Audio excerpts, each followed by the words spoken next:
Praise the Lord. அப்போஸ்தலர் 5ஆம் அதிகாரம் 16ஆம் வசனம் சொல்லுகிறது, சுற்று பட்டணங்களிலிருந்து திரளான ஜனங்கள் பிணியாளிகளையும் அசுத்த ஆவிகளால் வாதிக்கப்பட்டவர்களையும் எருசலேமுக்கு கொண்டு வந்தார்கள்.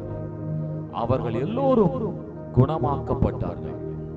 அன்புக்குரியவர்களே, இயேசு பரமேறிய சென்ற பின்பு எருசலேமிலே புது உடன்படிக்கையின் சபை ஸ்தாபிக்கப்படுகிறது.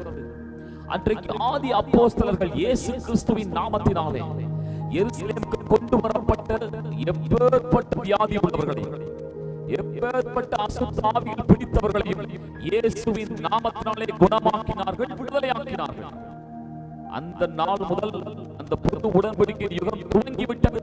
இன்றைக்கு அதே இயேசுவின் நாமத்தினாலே இந்த சத்தத்தை கேட்டுக்கொண்டிருக்கிற வாழ்க்கையிலே எந்த வியாதிகள் இருந்தாலும் இயேசுவின் நாமத்தினாலே இப்பொழுது நீங்கள் குணமாகுவீர்கள். எந்த பிசாசின் வல்லமைகள் உங்கள் குடும்பத்தை, உங்கள் தனிப்பட்ட வாழ்க்கையை, உங்கள் தொழிலை இந்த நாளிலே சின்னாபின்னமாக்கி இருக்கிறார். இயேசுவின் வல்லமை இப்பொழுது உங்களுக்கு விடுதலை தருகிறது.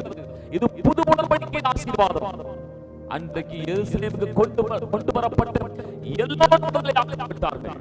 அந்தபடியே கர்த்தர் உங்களை விடுதலையாக்குவாராக. இந்த வார்த்தையை நம்புவோம். இந்த வார்த்தையின்படி கர்த்தர் நம்மை ஆசீர்வதிப்பாராக. ஆமென்.